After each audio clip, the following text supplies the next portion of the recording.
Welcome to the World of Rare Disease, a show that focuses on awareness and education about rare and complex disorders. My name is Lisa Deck, and I am a rare disease patient, a Rare New England board member, and your host for today's show. Today, our guests include two patients with a rare disease called Moyamoya Disease, Samantha Houle and Catherine Stratton. We also have Dean Houle here. Dean is Samantha's father, as well as the president of the Moyamoya Foundation Co. In full disclosure, I too am a Moyamoya disease patient and a board member with the Moyamoya Foundation Co. I'm thrilled to combine my personal experience with Moyamoya and my role as a host of this show to present this new nonprofit organization to our viewers.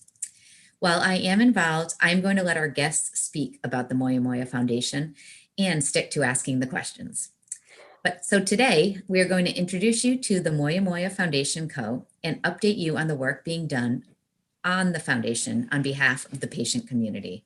I'm truly thrilled to have all three of you here today. Thank you for coming. Well, thank you for inviting us. Thank you. Yes, so Catherine and Sam are patients. Both have been diagnosed, have had brain surgeries and aphasia, and have recovered. If you watch our other episodes, you can hear their personal stories. And Dean has played the role of caregiver, and the Moyamoya Foundation started in honor of Sam, and Dean is currently the president. So I do want to talk a little bit about that. What is the mission of the Moyamoya Foundation? The Moyamoya Foundation's mission is to really promote awareness of Moyamoya disease by working with healthcare professionals and patient advocates. We also want to support and encourage research for Moyamoya disease. And finally, we want to provide assistance to families and patients who are undergoing Moyamoya treatments and have expenses that aren't covered by insurance. That's kind of our founding mission. Excellent. Well, thank you. Sounds like a lot of great things. Sam, can you tell us a little bit about how the foundation began? Yes, so it's actually my cousin Victoria Warren's idea to start the foundation. She wanted to help us pay for surgeries and things, but we wanted it. She wanted it to be like a big fundraiser to just raise money to help pay for one surgery, and it actually ended up us saying that we don't need it for us. We want to help give back, because how I got my surgery at Boston was because a little boy's insurance wouldn't go through, so he actually couldn't get the surgery. So they had me take his spot, and we felt really, really bad for that. But so my cousin's a wedding planner, and she's has all these ideas for all the foundation, for all the different fundraisers and how she wanted to help. And it was amazing. And I loved how all the ideas. Yeah, it morphed into a foundation. Yes. So it started with one fundraiser, and then it kind of just snowballed into a bigger and better thing, into the big foundation that it is now. Well, it's a small foundation, but the big ideas we have now for the foundation. Right. Well, it is certainly growing since one fundraiser, right? So that's awesome. So Catherine is also a board member. And Catherine, do you want to talk a little bit about what you're doing on behalf of the foundation? I think that's a great program we can talk about.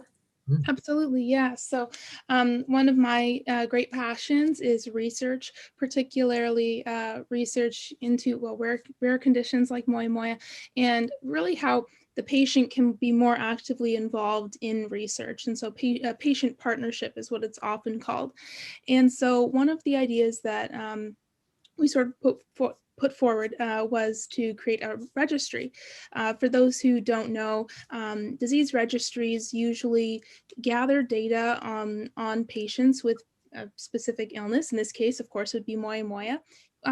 One of the benefits of a registry is that you can draw sort of larger epidemiological or population-wide trends about that condition. So we could better understand when really is the onset of this illness, and is it shifting from when we thought it used to be before?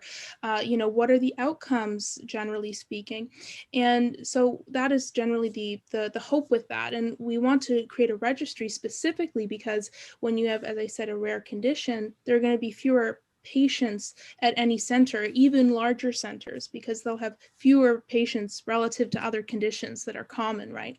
And so if you instead pool all that data together, you now have a much larger and therefore richer and more rigorous data pool to try to draw conclusions. And so our hope is that by supporting that and the creation of this registry, brilliant researchers out there looking at Moyamoya will be able to use this data and maybe, make some new conclusions about this illness that we don't currently know.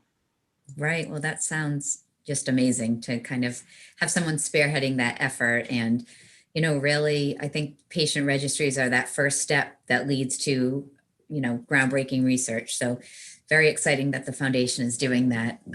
I'd love to hear about some of the other programs supported by the foundation. Dean, would you like to tell us some of those?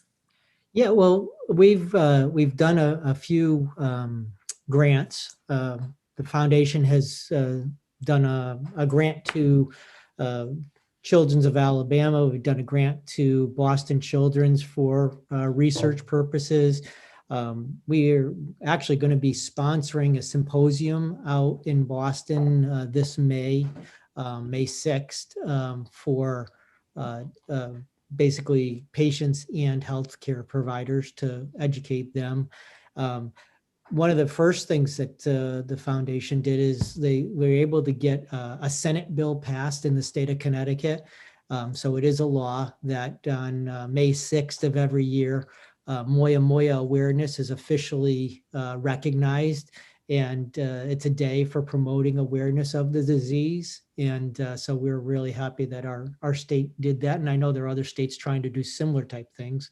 And, we've participated in several advocacy events. Different members of the foundation have participated in different types of advocacy events to raise awareness, be the face behind Moyamoya, and really get out into the community and help educate some of the new doctors and other healthcare workers as well. Right. Wonderful. Yeah, I think it's neat that we're able to kind of get out there and touch different populations, right? I mean, so sometimes it's legislators, sometimes it's doctors.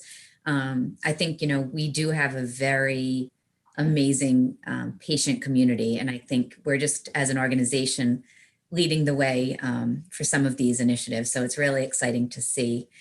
So can you talk a little bit about the future? What is it, what is the foundation looking at for the future? Well, we've been working to establish connections with different hospitals. Like I say, we've got a nice connection at Boston Children's. We've established a connection at Beth Israel Deaconess Medical. We've established connections at Mayo Clinic. We've been reaching out to other hospitals as well, because again, they're looking for foundations like us to help raise the awareness and to be a connection to the patient side of things. And, so that's been one of the biggest things that we've been focusing on. Catherine spoke about the registry, which is, I think it's a great opportunity for us. And, just getting out there and growing the foundation beyond just a volunteer organization today. We're all 100% volunteer. But, at some point, if we continue to grow, we'll probably need to take other actions as well.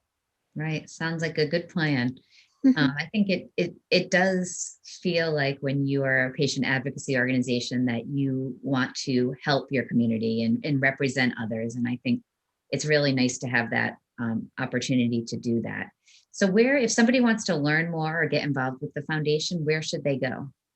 If they go to our website, moyamoya-foundation.org, one of the last pages on the website has a contact us. And within that form, they can put in their information, and it'll send an email to it'll actually come directly to me. It'll go to our communications committee, but it'll come directly to me, and we'll reach out and, see how you want to get involved. We're looking for people who want to get involved and work with us. So. Excellent. Great. Well, thank you for sharing that.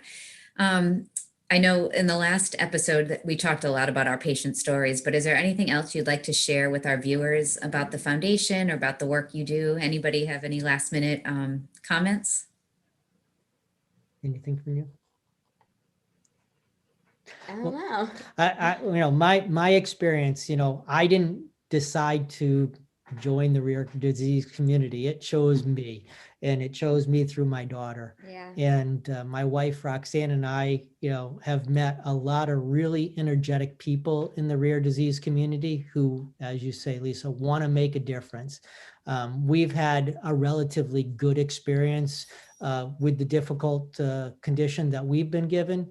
And we're trying to give back to those folks, and anybody who wants to join us, we'd love to have them. And we thank you for putting on these type of rare events to help bring awareness for us. Yes. I mean, working together, our little disease community becomes a lot bigger voice. So Right. thank I you for think, inviting us.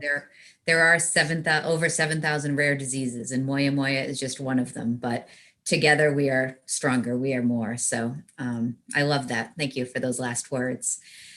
Before we close, I would like to say thank you again to Catherine and Samantha and Dean for being our guest. It was a pleasure having you here.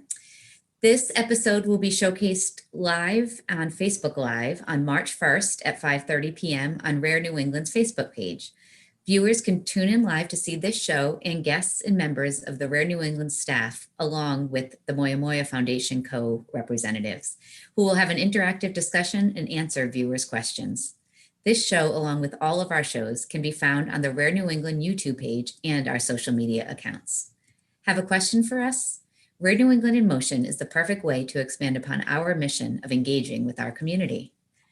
Please send an email to info@rarenewengland.org with any questions and comments, and we will include it in our show. From all of us here at Rare New England and the patients and families who keep rare disease in motion, thank you for watching. And remember, when you hear hoofbeats, think horses, then think zebras. Thank you.